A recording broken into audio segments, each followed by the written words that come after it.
आज हम पढ़ेंगे कक्षा 7 विषय विज्ञान में अध्याय 4 ऊष्मा। इसके अंतर्गत हम पढ़ेंगे कि हमें सर्दियों एवं गर्मियों में किस प्रकार के वस्त्र पहनने चाहिए। तो आइए देखते हैं कि सर्दियों तथा गर्मियों में हमारे पहनने के वस्त्रों के प्रकार। आप जानते हैं कि गर्मियों में हम हल्के रंग के वस्त्रों को वरीयता देते हैं अर्थात प्रमुखता देते हैं, तथा सर्दियों में हम गहरे रंग के कपड़े पहनना पसंद करते हैं। ऐसा क्यों, आइए इसका पता लगाएं। अर्थात गर्मियों में हमें गर्मी लगती है, इसलिए हम सूती और हल्के रंग के सफ़ेद रंग के कपड़े अधिक पहनते हैं, और सर्दियों में हम ऊनी कपड़े पहनते हैं। तो ऐसा क्यों करते हैं हम, इसके लिए हम एक क्रियाकलाप देखेंगे। टीन के एक जैसे 2 डिब्बे लीजिए। इनमें से एक के बाहरी पृष्ठ को काला तथा दूसरे के बाहरी पृष्ठ को सफ़ेद या श्वेत पेंट कीजिए। ये आप चित्र में देख रहे हैं, ये काला पेंट से और ये सफ़ेद पेंट से पुता हुआ है। दोनों डिब्बों में बराबर मात्रा में जल भरिए तथा उन्हें दोपहर के समय लगभग 1 घंटे के लिए धूप में रख दीजिए। दोनों डिब्बों में भरे जल के ताप को मापिए। क्या आप दोनों के ताप में कुछ अंतर पाते हैं? किस डिब्बे में जल अधिक गर्म है? केवल जल को छूकर भी आप दोनों के ताप के अंतर का अनुभव कर सकते हैं। तो आप देखेंगे कि जब आप उसमें जल को छुएंगे तो गहरे रंग में जल अधिक गर्म होगा और श्वेत रंग में कम गर्म होगा। अब क्रियाकलाप 4.11 हम देखते हैं। क्रियाकलाप 4.10 में उपयोग किए गए दोनों डिब्बे लीजिए। इन दोनों में समान मात्रा में समान ताप का गर्म जल भरिए, अर्थात दोनों में 60 डिग्री सेल्सियस का जल भरा हुआ है। दोनों डिब्बों को किसी कमरे के अथवा छाये में रखिए। 10-15 मिनट के पश्चात प्रत्येक डिब्बे के जल का ताप ज्ञात कीजिए। क्या दोनों डिब्बों में जल का ताप समान दर से कम हुआ है? क्या इन क्रियाकलापों से आप यह निष्कर्ष निकाल सकते हैं कि गर्मियों में सफ़ेद या हल्के रंग के वस्त्र तथा सर्दियों में गहरे रंग के वस्त्र पहनना अधिक आरामदायक क्यों प्रतीत होता है? गहरे रंग के पृष्ठ अपेक्षाकृत अधिक ऊष्मा अवशोषित करते हैं, अर्थात जो गहरे रंग के कपड़े हमारे होते हैं वो अधिक ऊष्मा को अवशोषित करते हैं, जिससे हमें सर्दी नहीं लगती है। इसलिए सर्दियों में गहरे रंग के वस्त्र पहनना हमें सुखद लगता है। हल्के रंग के कपड़े ऊष्मीय विकिरणों के अधिकांश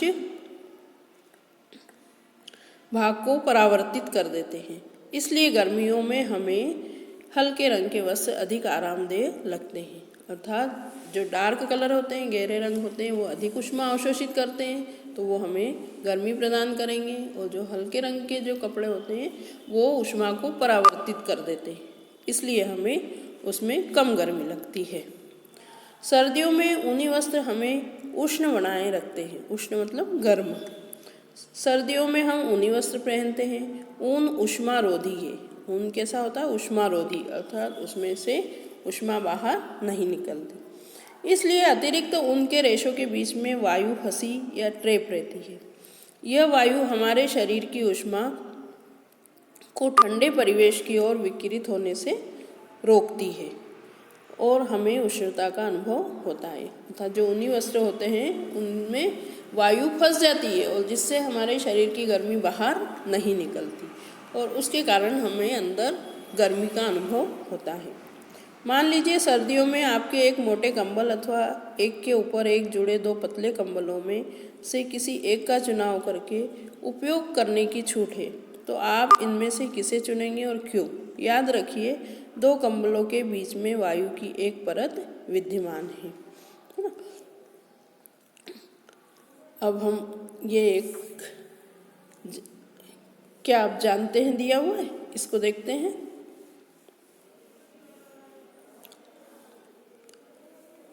हम अपने घरों को ठंडा या गर्म रखने के लिए कोयला या लकड़ी जैसे ईंधन अथवा विद्युत का उपयोग करते हैं। क्या ऐसे भवन बनाना संभव है जिन पर बाहर की गर्मी या सर्दी का कोई प्रभाव न पड़े?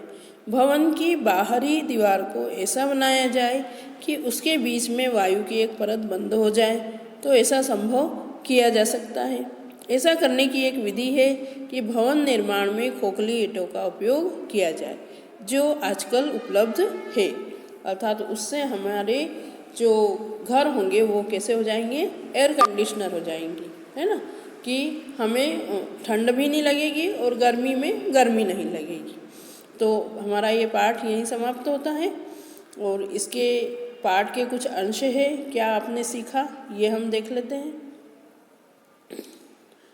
पहला पॉइंट है, किसी वस्तु की उष्णता की कोटि ज्ञात करने के लिए हम सदैव अपनी स्पर्श इंद्रिय पर विश्वास नहीं कर सकते। अर्थात कोई पदार्थ या वस्तु कितनी गर्म है वो हम स्पर्श करके उसका ताप नहीं बता सकते। ताप किसी वस्तु की उष्णता की कोटि की माप है। तापमापी वह युक्ति है जिससे ताप मापा जाता है, अर्थात थर्मामीटर, जिससे हम ताप मापते हैं। डॉक्टरी थर्मामीटर का उपयोग शरीर का ताप मापने के लिए किया जाता है। इस थर्मामीटर का परिसर 35 डिग्री सेल्सियस से 42 डिग्री सेल्सियस तक होता है। अन्य प्रयोजनों के लिए हम प्रयोगशाला तापमापी का उपयोग करते हैं। इन तापमापियों का परिसर 10 डिग्री सेल्सियस -10 डिग्री सेल्सियस से 110 डिग्री सेल्सियस होता है। मानव शरीर का तापमान सामान्य ताप 37 डिग्री सेल्सियस होता है। यही हमारा पाठ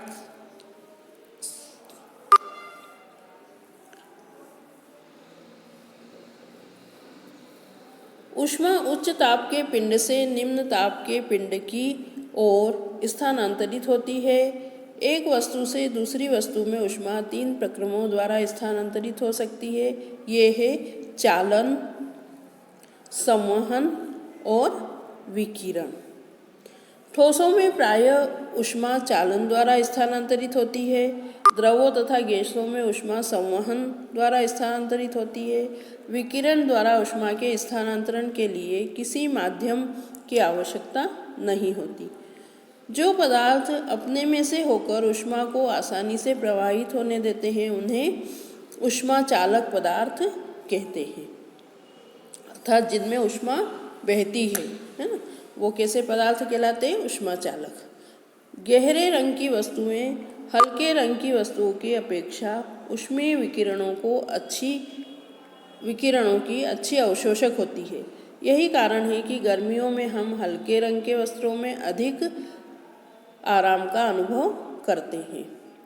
सर्दियों में ऊनी वस्त्र हमें गर्म रखते हैं। इसका कारण यह है कि ऊन ऊष्मारोधी है तथा इसके रेशों के बीच में वायु फंसी होती है या ट्रैप होती है। धन्यवाद।